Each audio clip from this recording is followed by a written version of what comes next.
Well, the last time I worked on my 36 here, I changed the coil out and put in a new voltage regulator. That solved some of my electrical problems and the hard starting problem. And also I put in an ahooga horn and hooked up the wolf whistle.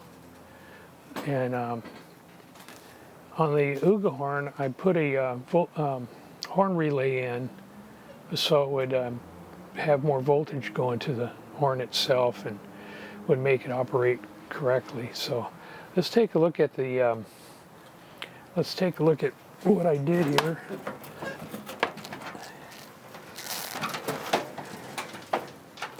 Let me open up the other side.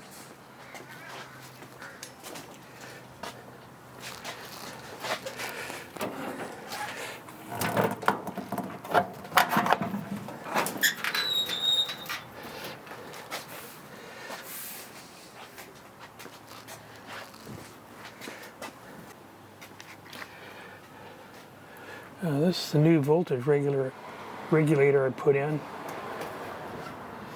And on the other side, I put in a ahooga horn.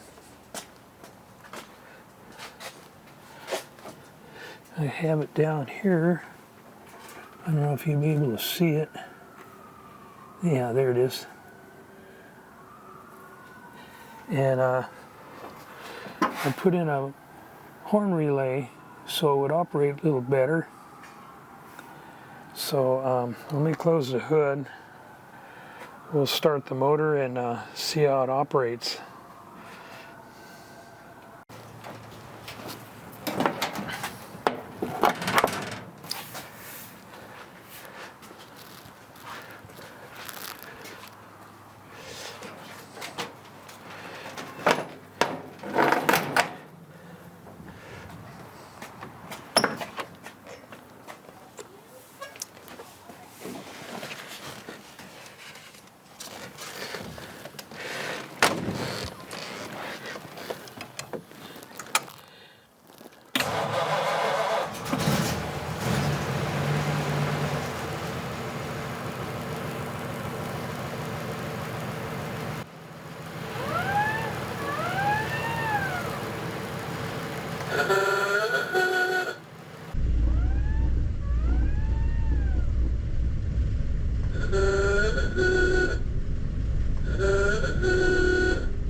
Well,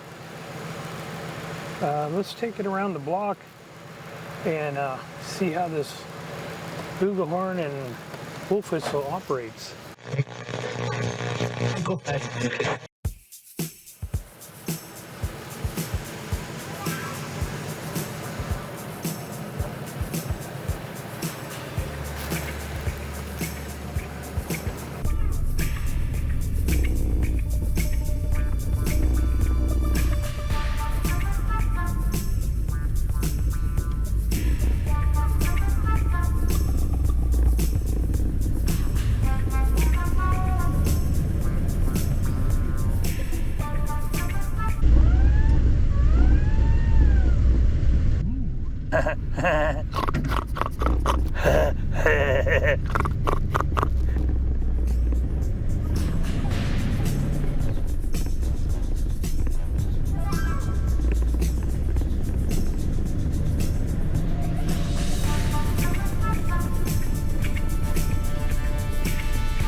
Well, it seems to work okay.